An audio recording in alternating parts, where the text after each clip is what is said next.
I have the pleasure to present to you the Educational Resources Access Manager. It's not my subject, but it's the subject of our team, and Corinne Martignoni, who is in charge of it, could answer to your questions. As you know, also, again and again, apologize for the English. The French team is not so good, but they want to, and we are improved to our English, and we have the occasion. So this morning, the first presentation is about how we can guarantee the security for all the stakeholders to deliver the services and the contents. I will begin by a short video.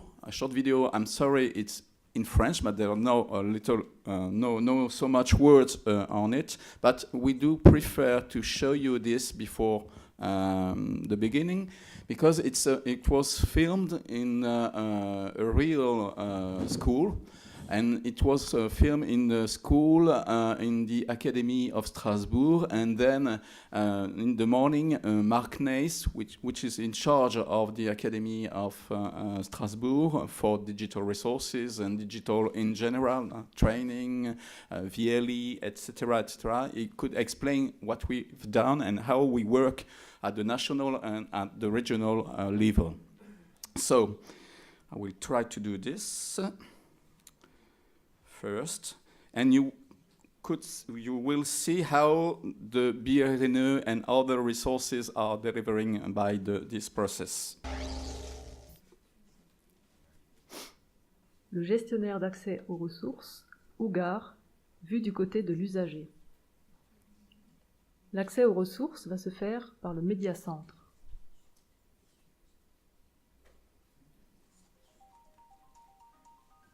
On accède au médiacentre au travers de l'ENT par un menu spécifique, ressources numériques, puis médiacentre. Un clic va suffire pour accéder aux différentes ressources. Plus aucune authentification supplémentaire ne sera nécessaire. Vous avez ici l'ensemble des ressources mises à la disposition d'un enseignant. On va accéder au dictionnaire Le Petit Robert d'un seul clic et pouvoir naviguer dans toutes les possibilités de cette ressource.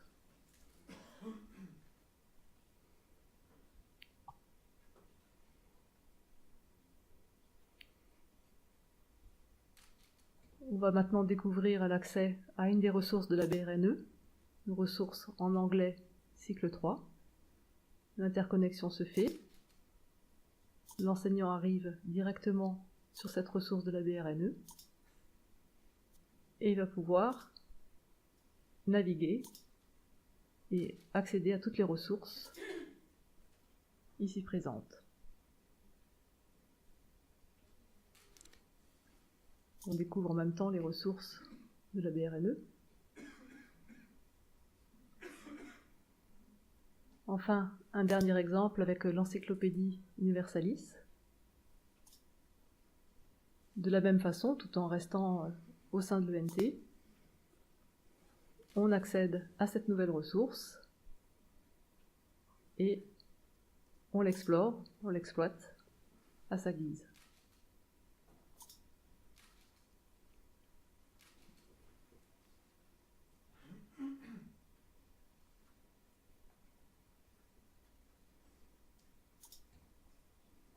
En conclusion, un accès simplifié aux ressources pour les élèves et pour les enseignants, avec en plus une garantie de protection des données personnelles.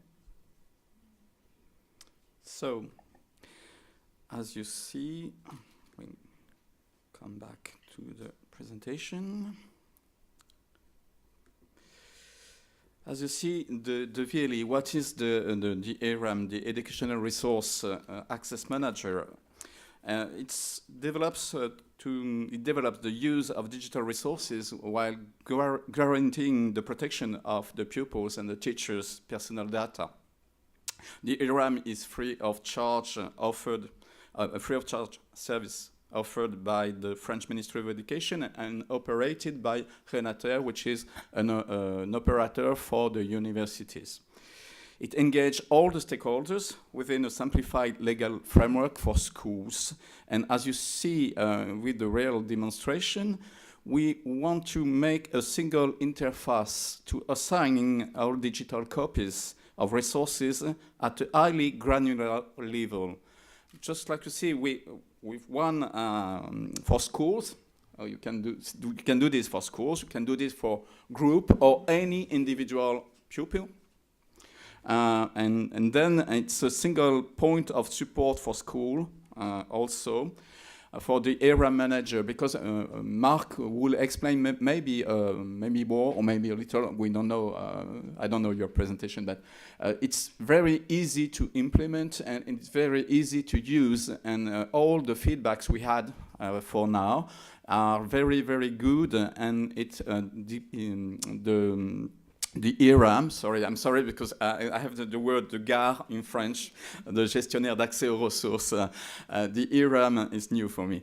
The ERAM is really deployed in 9 academies. Corinne, you can say to me if it's good or not. And in thousands, in 200 lycées, I think, and it concerns thousands of teachers and students for now.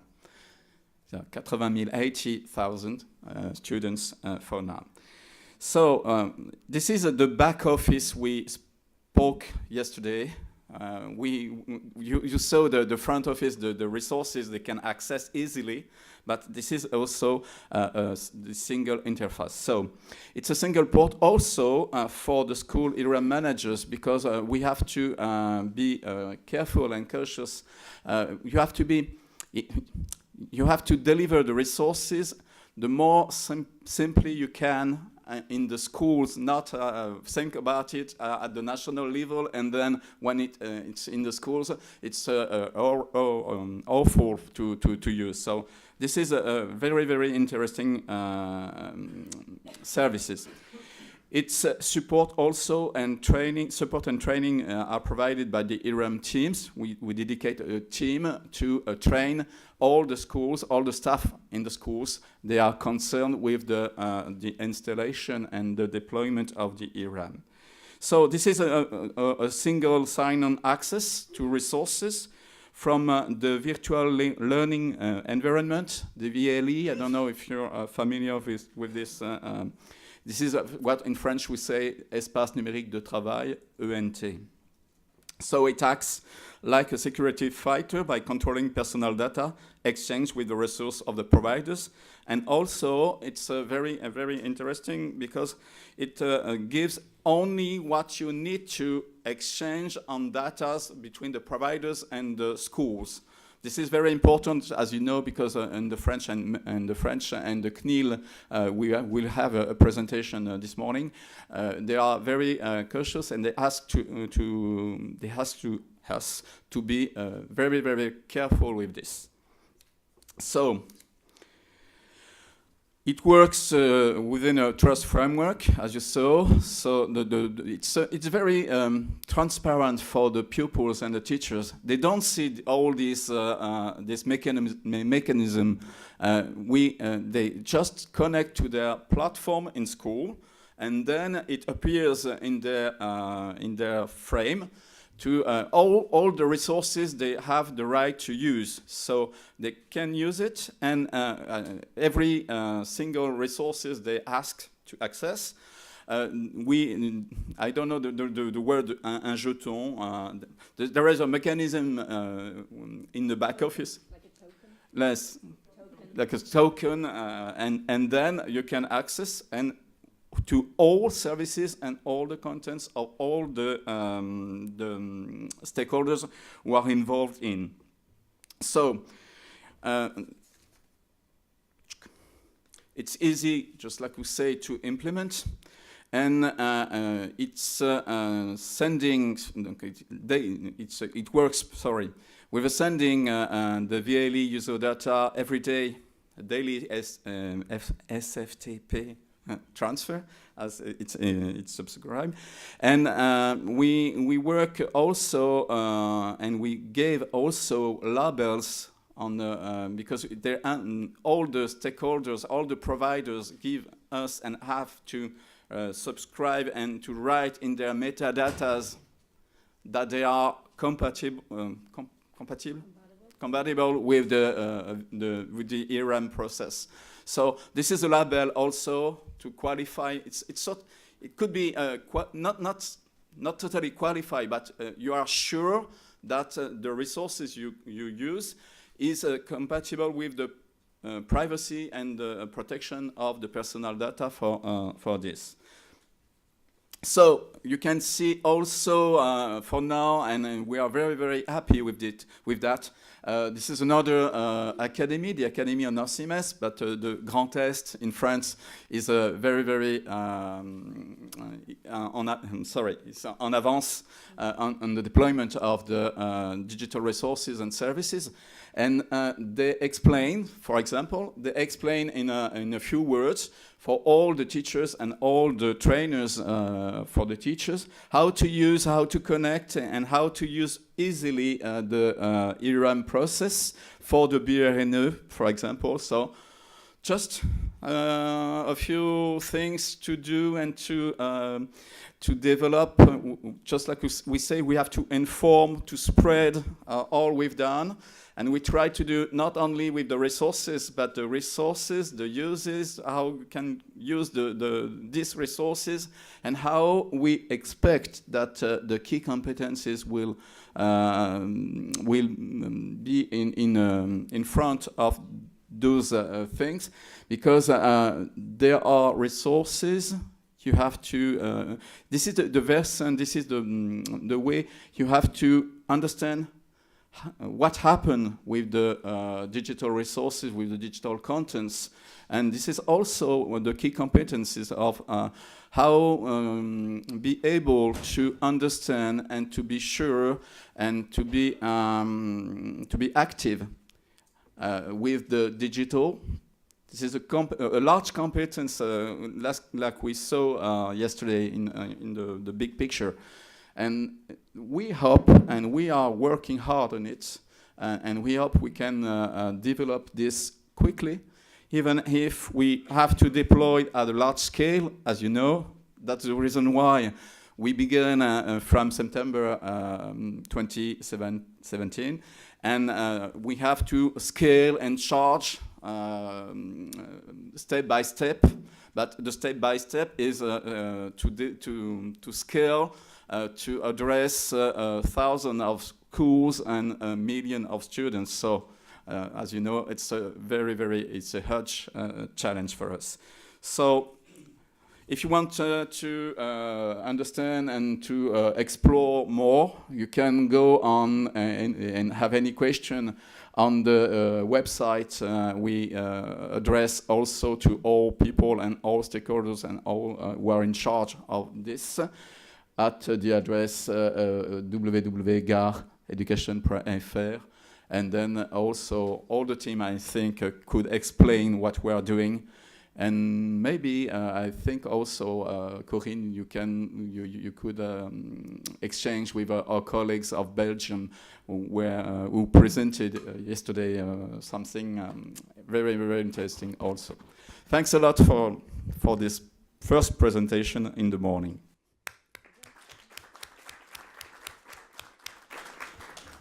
Was not an easy one. No. Well, if you have any questions, because it's a very particular topic here, so if you have any question, we've got the team here, especially the head responsible for the project, Corinne, who is here, and Simon. And Simon here, who can answer your questions if you have any question. It's a 2 years long project, Corinne. C'est un projet to make it at least 2 years and a half. So it's quite a long project involving a lot of partners, and that works well now because Mark is going to tell us about it in his territory, how it works. So if you have any question. Yes, Thomas. Would you, on avait un deuxième micro? Thank you very much. I just have a very short question on personal IDs. That in Hungary, at least, when it is so-called underage, under 18, you are not entitled to have any kind of legal aspects. You are not able to enter in a legal environment. Only your parents able to. So my question is, when you are using ERAM, you identify students. Is it a legal identification, or is it something like a account entering with the accent, or with the providing the signature of the parents? Thank you. So we are speaking about school, work in school. So pupils are entering from their VLE. So they are yet identified in their VLE.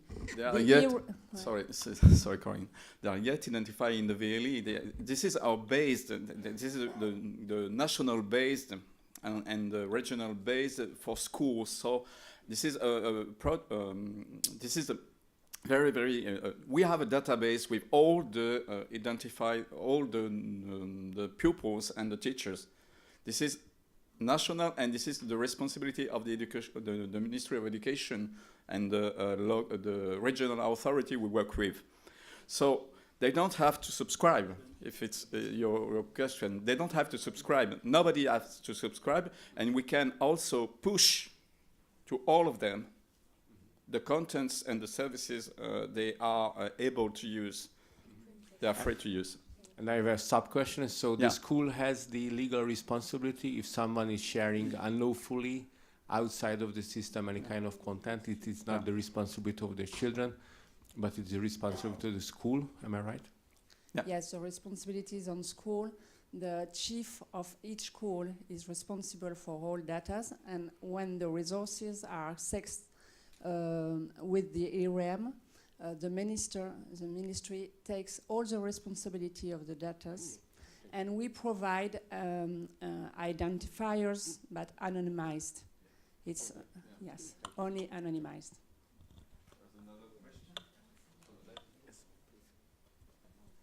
Hi, thanks for the presentation. I wonder if this was developed, seeing and knowing that the general data protection, the personal data protection directive was going to come in effect. Was this really at the back of your mind then? Yes, and we have a lot of consultation with the CNIL in France, and so the CNIL says that what is important is respecting the principle of privacy by design, because we ask the providers, the publishers, what data they need. We say to do what.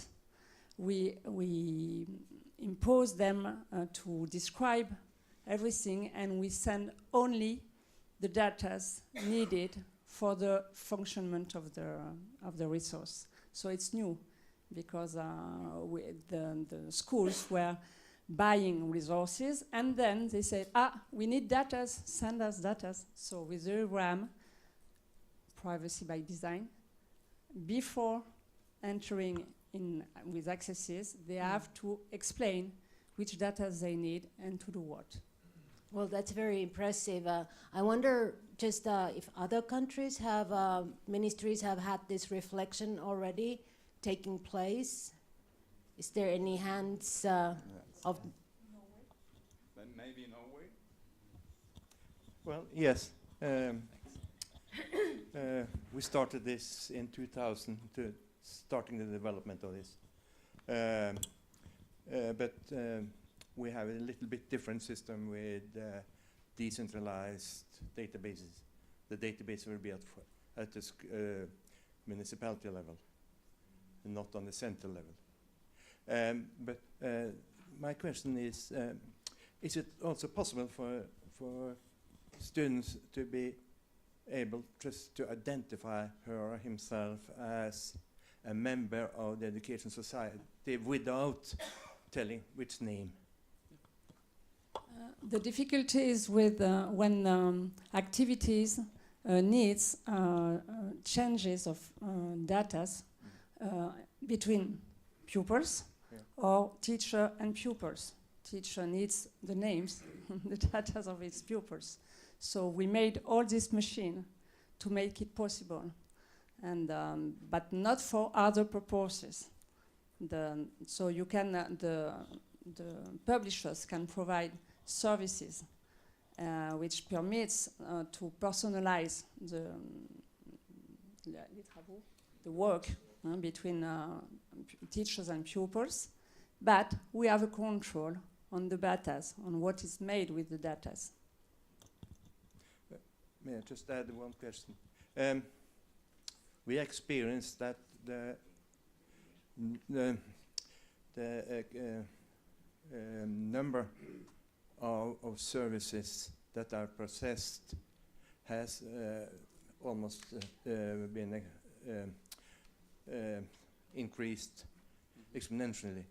So we needed to add a new, on the top of this, so we had an add-on of our system in order to be able to take on far more transactions, but also being able to work with this on cloud computing.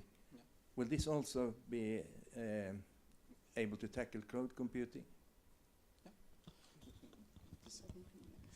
This is this mechanism function just in SS service SSA. So it works in the cloud computing system for now, and we want to scale to be able to scale to all the providers and services they propose, and the schools subscribe, because just like to say, it's also the freedom of each school to decide what resources they are choosing altogether, because even if we push some national actions, just like the BRNE or EduTech, but all the schools, we have to give them a secure services to access, and to be sure that the ERGPD would be respect, and also the privacy would be respect, because there is an education on privacy and on personal data also. That's just like we said with the action on the EMI and education for media, for example. So we have a lot to do in different ways, and we are trying to do this, and we would be very grateful if other countries have the same development to exchange and to know how does it work and how we can push it. Just like we say yesterday, the more we can do at the European level, the more we can be sure to improve and to go farther, faster and further in national levels. So that's also the reason why we are very grateful that the PLA take place in France.